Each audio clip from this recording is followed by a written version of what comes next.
Welcome back to SnowRunner. You join us today at the Quarry in Smithfield Dam as we're looking at the mission cement for the region. Now this requires us to deliver 8 bags of cement to 4 different locations. We've had to split this episode or this mission into 2 parts, 2 episodes, because it does take a little bit of time to do each one. So we're focusing on Black River's delivery today and Smithfield Dam's delivery. And to start that off, we're going to go in the Chevrolet Kodiak and head to Black River. So Chevrolet Kodiak, we haven't seen this for a little while. I think the last episode we saw this in was when we needed fuel in the Pacific P16 and we sent this as a fuel truck to help it. But today it is doing its own job, its own mission. Two pallets I should say, of cement on the back of the Chevrolet Kodiak C70, and we are heading to Black River. Now when we're just plotting this journey out, I'm just trying to work out the best route out of the quarry. I hate the quarry. I hate getting in and out of it. It is a pain in the bottom. But we just need to find the safest route. No risks. The downside to the Chevrolet Kodiak, it doesn't have all-wheel drive. So anything really muddy, boggy could be an issue. But then it hasn't really put a foot wrong previously. Not that I can think of offhand anyway. And the route we're taking is fairly simple. Once we're out of the quarry, which I personally think is probably the hardest part of this whole journey, is actually just getting out of the quarry. The rest of it's quite straightforward. We're going to go past the farm and past our own garage as well, just along here, and then we turn down onto the main road still, and there we are. We can head through there to Black River. Fuel wise, I don't think we need to refuel. I know there is a refueling station near to the access point to Black River, but I don't think we need it. We should be okay, fingers crossed. I still haven't got that piece of wood that I can just put my hand on and go, touch wood. I need to get that. But, yeah, lack of all-wheel drive, possibly an issue. We shall see. Hopefully not. We have got a diff lock we can put on if required. But we'll see how we go. As I say, my only concern is getting out of the quarry. The camera also doesn't like the quarry. Especially if you go too far to one side. It's the walls of the quarry seem to mess up the camera. So we may get a bit of movement with the camera without meaning to do so. But so far we're okay.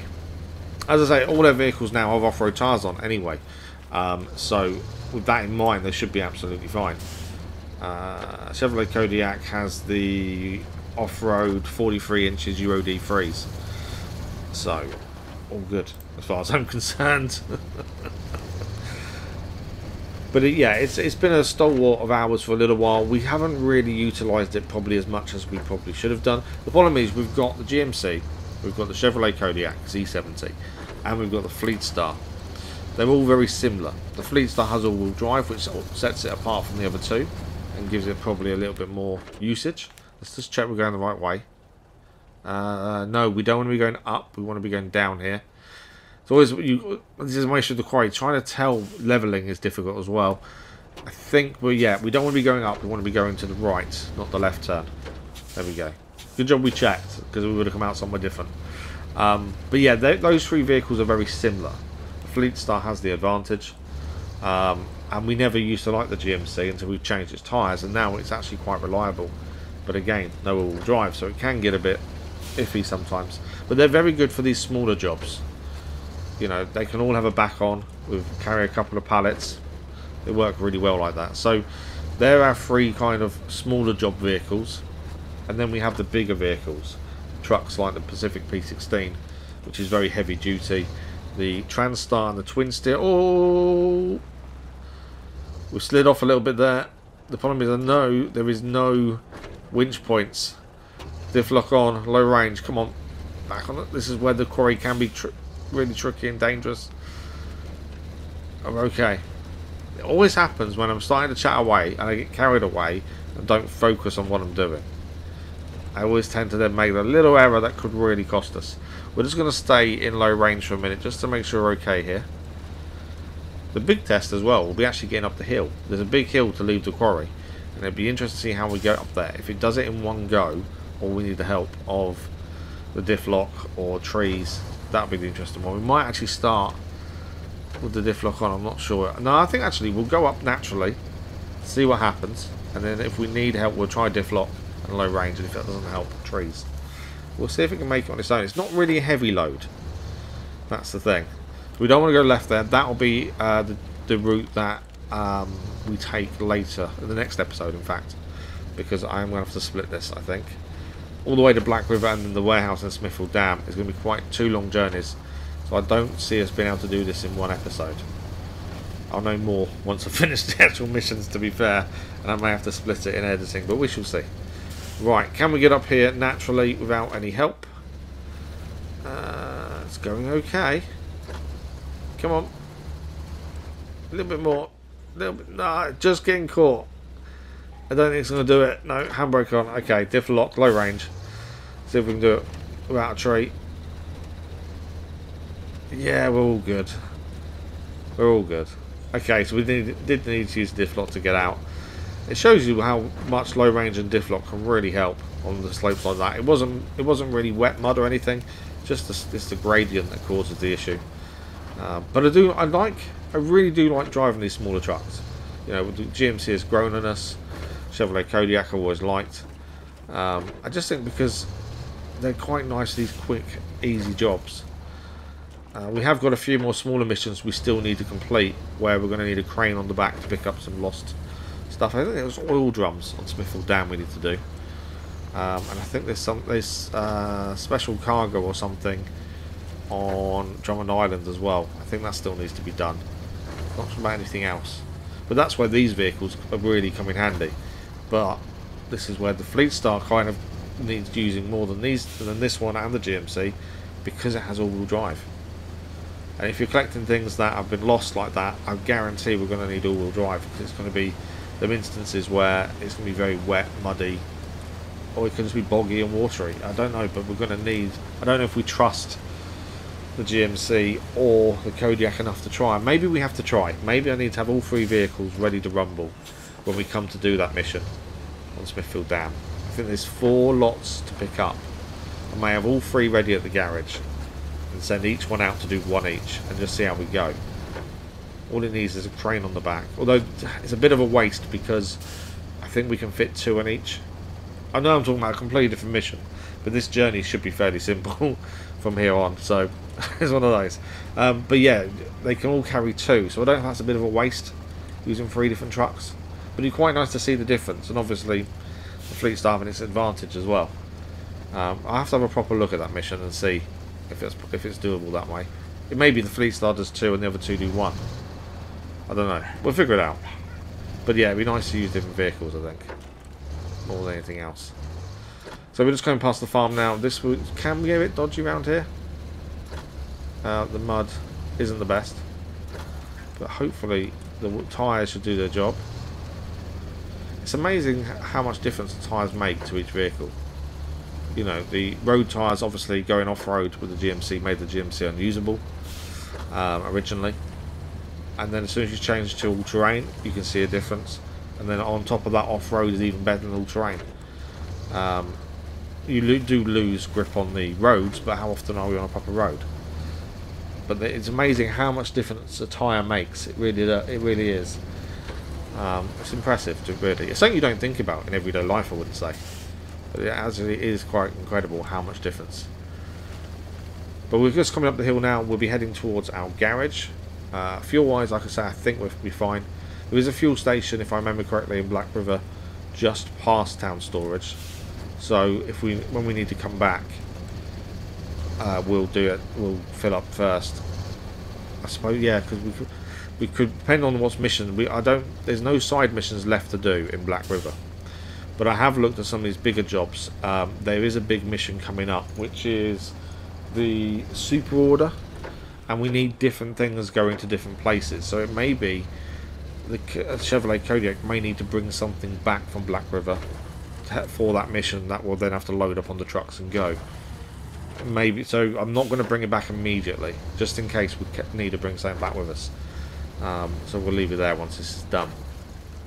As I say, it's quite an easy mission. It's quite a nice, relaxed one, to be fair. And the Chevrolet Kodiak's making short work of Drummond Island as it is. Not Drummond Island, sorry, Smithfield Dam. There's me going off on a tangent. GMC we're also going to use in this episode, because we're going to use that to go to the warehouse. That'd be an interesting one, I think, going up there. Although we used it with a massive crane on the back to help in the previous episode. So, and that got there absolutely fine. So I don't really foresee any issues. But we're here. We can now travel along to Black River. And we are back in Black River. Now, it's been a while, to be fair. We haven't been back here for a very long time that I can think of. We haven't needed to come back for anything. The only missions we've got left to do here is the competitions, essentially. All the side missions are done. There's a few trailers littered about. But everything here is done. That's the thing. Until, apart from if we need to do things like this. But it's not part of the missions on the actual Black River task and things. But these big missions, there will be stuff coming back here, essentially. But yeah, it's weird coming back after such a long time. But we are making good progress in Michigan. This is going to be episode 60. And we haven't finished Michigan yet. I know, we could have less episodes if I didn't split like this mission. But I just think I like around half an hour an episode. Obviously, if it's one long journey, I don't want to split it. You know, if it's 45 minutes like the last episode, it's fine. But I'd like to have around half an hour, if possible. And I think this mission, is probably going to take an hour, maybe an hour and a half.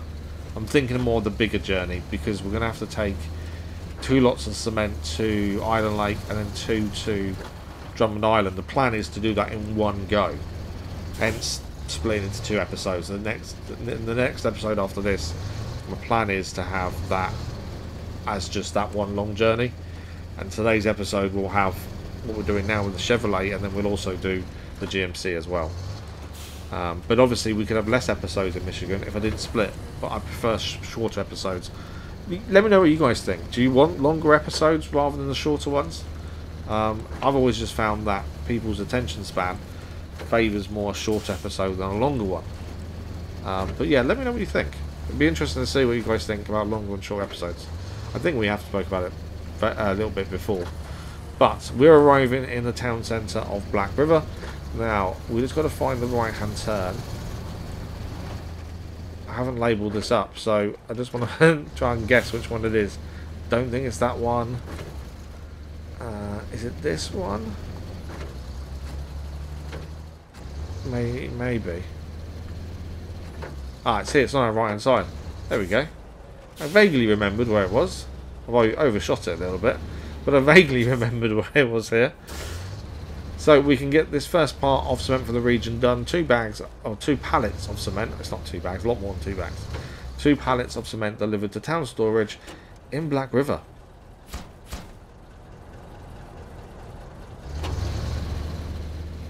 Part 1 is done. So now we're going to switch to the GMC MH9500 in the Quarry at Smithfield Dam. And that is going to pick up 2 bags or 2 pallets of cement and take them to the warehouse, also in Smithfield Dam. GMC's turn now.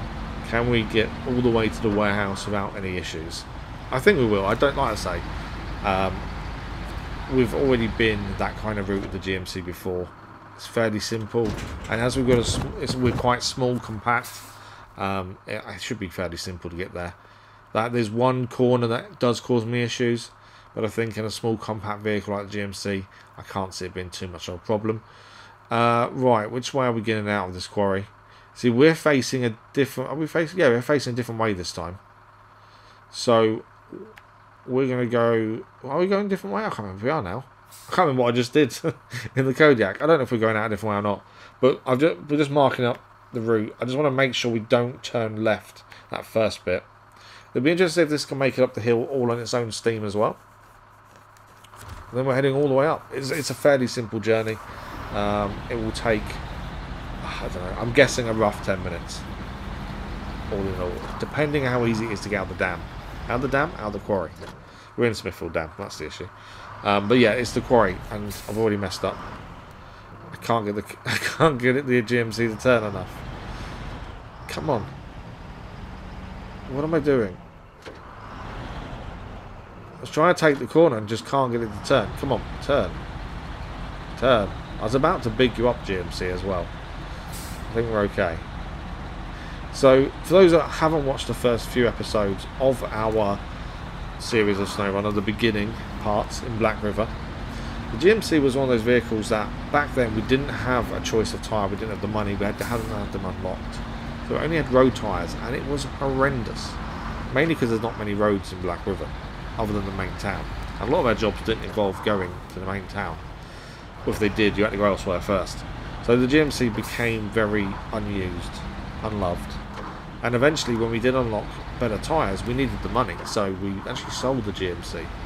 And we've always planned from the start never to buy a vehicle, but we always planned to buy back the GMC, and that's what we did.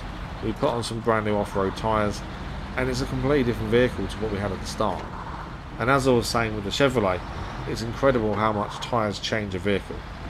You know, it has completely changed my thoughts on the GMC. Right, this is where we nearly went wrong last time. Even though I've marked it up, I nearly missed that actually. Now we need to go right here. We don't want to go left. Left takes us out a different way. But be careful here. This is a bit of a dodgy angle, to be fair. There is a chance we could obviously roll. I'm aiming for 0 rolls. I don't think... Did we roll like... We've definitely rolled a few things. We didn't roll, actually, in the last episode. We tipped, from what I remember. There's more tipping over than rolling. If you haven't seen the last episode, we looked at the mission cargo from the ship. That involved us taking cargo from Drummond Island to the warehouse here in Smithfield Dam.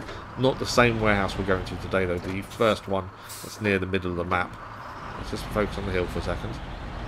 Come on. Slowly does it. Come on.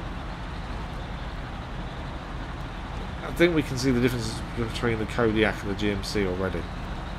I think it is a power issue more than anything else. I think Kodiak may be more powerful than the GMC. If I wasn't struggling to get up the hill, I could check the stats, but I'm a bit cautious. Are we okay now for me to do 2 things at once? Come on. I think we're okay. We're on a flat bit. It should be fine. Engine-wise, the GMC has the Westline V6 2420. The Kodiak has the SI6V 2100T. As far as my that tells me, they're both V6s. Power to weight ratio, actually, what's the difference? So I'm trying to do 2 things at once. So if we mess up now, there's a big issue. In fact, I'll wait. We're about to take the route up, so we're going to go left here, and this is where the Chevrolet Kodiak got right to the top and then lacked the power and the traction to get any higher. We're going to go straight diff lock because we've already seen the GMC struggling a little bit getting out the quarry, so we are going to go diff lock immediately, and we've got over halfway up, roughly the same bit that we had to put the diff lock on the Kodiak, to be fair, so nearly all on its own steam. I suppose diff lock is part of its own steam, isn't it, really? We haven't had to use a tree or anything to get us up, so I suppose they're both successful. I'd say the Kodiak made lighter work of it. We just need to turn here. I need to reverse a little bit. We're heading left, essentially. Come on. I'm just being a bit careful because I don't want it to get onto that little bit there and tip us over. There we go. All good. All gravy. Okay, as I was saying, now we should be in a straight line. I can do 2 things at once again. Hang on, we'll wait for the corner. I'm trying to do 2 things at once, and it is very difficult to focus sometimes. The thing I was going to check, the difference between the Chevrolet Kodiak and the GMC is power to weight ratio rating. I'm going to have a look at what the difference was. I've got a spreadsheet that has it all out on. The Kodiak power to weight is A+, GMC is only an A. So I suppose that would explain the fact that bit of damage. That's a rock quarter suspension. That would explain why the GMC struggled a little bit more in the quarry to get out. You know, power to weight ratio needs to be better, essentially. I think they're fairly evenly matched. The difference being then is the power difference, I suppose. They're both worse than the Fleet Star, but only because the Fleet Star has its. I'm being cautious. Come on, that's a dodgy angle. I'm trying to straighten up at the same time here. There we go. It's a bit better. No, don't do it. Come on. Come on, GMC, I trust you. Come on. Go on to that road and we're golden again. Okay, I think we're okay again. What was I saying? The Fleet Star has obviously the all-wheel drive, which makes a big difference. What's the Fleet Star's stats? Power to weight A+, and it's got the same engine as the Kodiak. So you could say the GMC comes on as bottom of the three smaller trucks we use, and then you've got the Kodiak and then the Fleet Star. I'm pretty sure that the Fleet Star, that the Kodiak and the GMC can both get all-wheel drive, but we haven't found that upgrade yet. And obviously we don't go off searching for these upgrades on other places. So until we get to them, I think GMC's maybe in Alaska. So once we get it in Alaska, it'll be interesting to see the difference in stats and how it performs compared to the Fleet Star once we have the all-wheel drive. I think it's in Alaska. I know one of them is, I think, from memory. Either the Kodiaks or the GMCs. But that'll be interesting just to see the difference, I think. You know, would it then outperform the Fleet Star? Interesting. I think there's also engine upgrades we can find as well, but I'm not sure where they are. And when we get them, we'll see what difference it makes. That's the thing. I was originally thinking of only taking one of each type of truck to Alaska. We're probably going to end up taking them all, mainly because I was of the thought process that there's no guarantee we'll find loads of vehicles in Alaska. Like, we've found quite a few here. You know, our whole fleet has come from Michigan. But moving over to Alaska, I need to look. You can actually see how many vehicles there are to find in each place. I need to have a look, but I don't want to get there, take one of each vehicle, and then find actually we need more. I'd rather go in with the plan of we'll take them all. When we'll do our usual thing, we'll try and use all of them as much as possible. And if we find a new truck, then we'll try and use that and go from that way, rather than just taking one of each. I think that gives us a better opportunity to try different things in different conditions, and still focus on any new vehicles we find and achieve as well. Plus any new upgrades we get for our vehicles already. I'm sticking to the thing, we're not buying any vehicles. We're only buying trailers and upgrades and tyres and stuff. Everything else stays in the shop as far as I'm concerned. I suppose you could say buying the trailers to then refuel and... took that corner a little bit too quick, I think, and just kept turning left. That was a bit weird. Okay, carry on. This is what happens when I just get chatting away, world of my own, forget where I'm going. But yeah, so I'm sticking to the fact we're not buying, but the traders, I don't know if that is a bit of cheating, because you can fix your vehicle and then sell the trailer for the same money. You can refuel your vehicle with a trailer and sell the trailer back for the same price it costs to buy it. So you're not losing out by quickly grabbing a trailer. I suppose the downside is these trailer stores aren't everywhere. You know, we've got two in Smithfield Dam. One's up by the warehouse which we're heading to now, and one is actually near the other warehouse. The one near the top where we're heading to now is ideal because we've got a fuel tanker there to refuel anything going on long journeys, which is fine. When it runs out, we'll chuck it back inside the trailer store, sell it for the same price we bought it for, and then get another one full of fuel. Is that cheating though, or is that making it too easy? I know it's an in-game mechanic, it's there. I expected when we first bought a trailer and then used it and then sold it, I expected the price to be different. You know, if you empty a trailer full of fuel, you shouldn't get the same amount of money back, as far as I can see. But they haven't done that. They've allowed it to be the same price. So I don't know. I don't want to game it too much, if that makes sense. I don't want to. I've utilised it with fuel, fixing trucks occasionally, but I don't want to get to the point of we're relying on it. No. Oh, I knew I was going to do damage there. I just got a little bit out of sorts. I even braked heavily just trying to stop that. I just couldn't. Took the corner too quick and turned a bit too much. I knew it was happening as it happened. I just couldn't stop it.